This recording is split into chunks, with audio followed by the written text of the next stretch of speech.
तो सोचिए, मेरा तो मत सोचिए। मैं अकेले कब तक काम करती रहूंगी?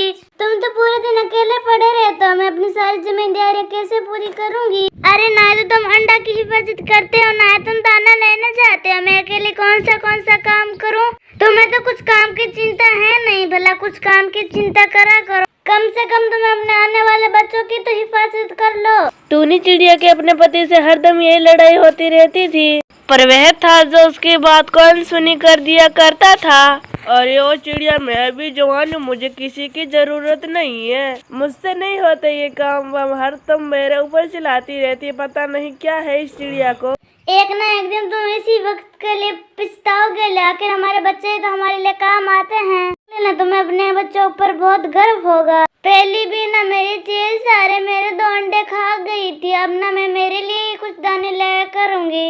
मैं तुम्हारे लिए वही खाना लेकर आऊंगी। तुमको अपना ख्याल अपने आप रखना पड़ेगा। अब से ना मैं मेरे अंडों की हिफाजत करती रहूंगी। अब ना तुम अपनी व्यवस्था खुद करो। मेरे प्यारे दोस्तों, क्या आपने हमारे घंटे वाला निशान दबा दिया? हमारे चैनल को सब्सक्राइब कर दिया है?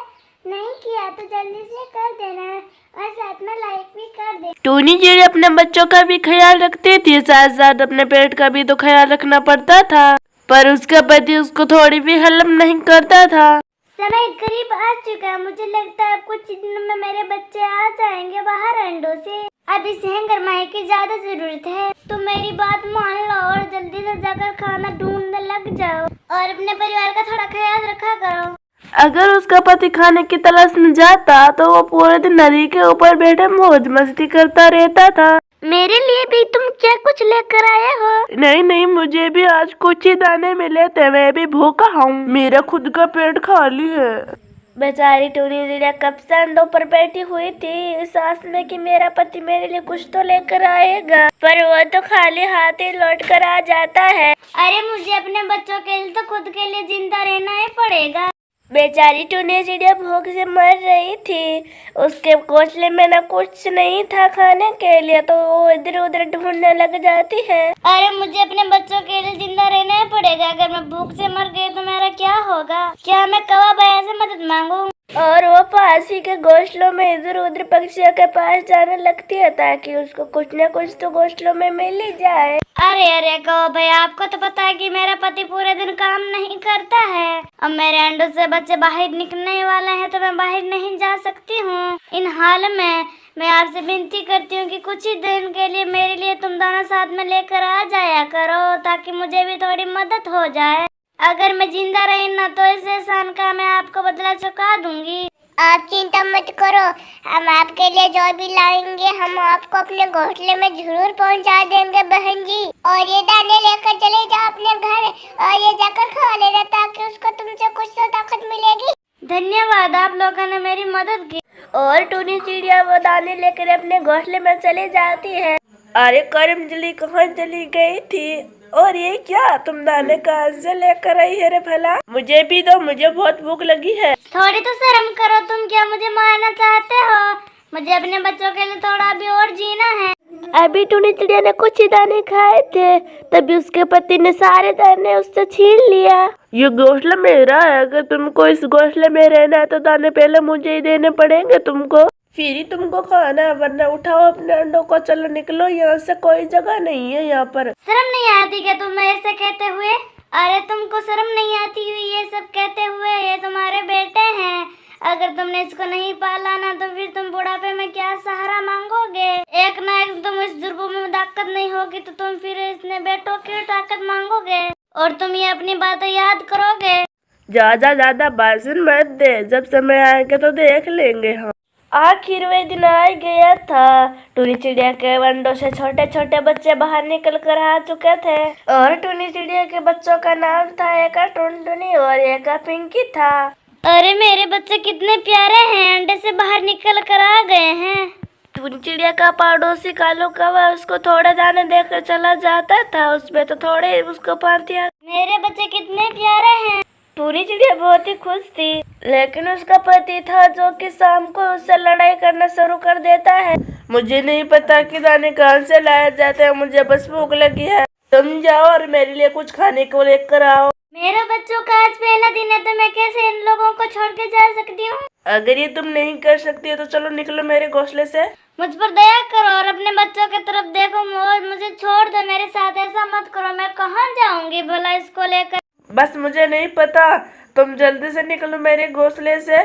और उसका पति उसको रात में अपने घोंसले से निकाल देता है। टोनी बेचारी अपने छोटे छोटे बच्चों को साथ में लिए फिर रही थी अपनी मंजिल की ओर। वो तो बढ़ रही थी पर वो बेचारी क्या करती उसको पता ही नहीं था वो कहाँ रहेगी और कहाँ नहीं।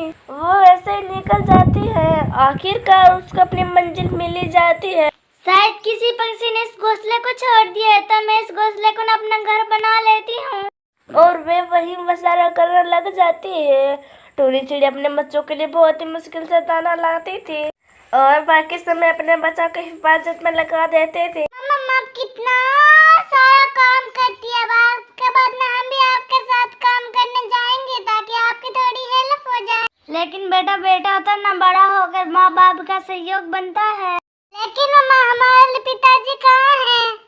बस बेटा तुम्हें क्या पता कि एक रात तुम्हारे पापा ने मुझे घर से बाहर निकाल दिया था जब तुम बहुत छोटा था। तुम्हें याद नहीं है? बस बेटा तुम एक ही दिन गए थे। अरे मम्मा मुझे वो जगह तो दिखा कर लेकर आ जाओ जहाँ पर हम जेल में थे। बस बेटा तुम इतनी जिद कर रहे हो ना तो आज हम अपना घर चलेंगे। और इस तरह टोनी चिड़िया अपने पुराने वाले घर के ओर उड़ान भरती है और वहाँ से चली जाती है। वो सामने वाला पेड़ पे तो तुम्हारा घर है। तुम चले जाओ मैं नहीं जाऊंगी वहाँ पर। जब वह छोटे बच्चे वहाँ पर जाते हैं तो एक बीमार आदमी को देखकर वो सब डर जाते हैं। बेटा तुम कौन हो और यहाँ पर क्यों आए हो भला? हमारी मम्मा का अपना नाम टोनी है। हाँ हमारी माँ टोनी है। अरे हम अपना घोंसला देखने आए थे जहाँ पर हमारा जन्म हुआ था। अरे बेटा तुम क्या टोनी के बेटे हो? बेटा तुम क्या अपनी मम्मा को बुला सकते हो? अब बेटा मुझसे तो न उड़ा ही नहीं जाता। मेरे पंख भी ना थोड़े बूढ़े हो चुके हैं। बच्चे वहाँ पर नहीं आते हैं तो उसकी माँ टोनी वहाँ पर ही आ जाती है उसके बच्चों के पास। टोनी को देख उसका पति उसके आगे रोने लग जाता है। मुझे माफ कर दो टोनी चिड़िया, मैंने तो बहुत ही जुल्म किया है तुम पर, मुझे माफ कर दो प्लीज। मुझे बहुत ही सारा मिल चुका है और मुझे कोई भी अब काम करने की जरूरत नहीं है क्योंकि मेरे बच्चे सारे काम कर लेते हैं। काम करने के साथ साथ मुझे मम्मा भी ये कहते हैं। और तुम्हारे पास ना खामोशी का कोई इलाज नहीं है। बस कर जाओ टोनी, बस कर जाओ। मुझे क्या तुम रुलाओगे? मुझे माफ कर दो। अरे तुम तो भूल सकते हो पर मैं तो नहीं भूल सकती हूँ वो दिन। मुझे इस मासूम बच्चों के साथ तुमने घर से बाहर निकाला था। वो तो कहीं भगवान ही मेरे सामने झांक लिया वरना मैं मेरे बच्चों के साथ ही मर जाती। आज मैं जिंदा नहीं होती। याद करो वो दिन जिस दिन मैंने तुमसे कितनी मिन्नती की थी पर तुमने मुझे कोई राह नहीं दिखाया था। मेरे बच्चों पर तुमको कोई दया नहीं आया। मैं तुझको कैसे माफ कर दूं? हाँ मैं तुझको माफ कर दूं पर तेरे बच्चे तुम्हें कभी नहीं माफ करेंगे।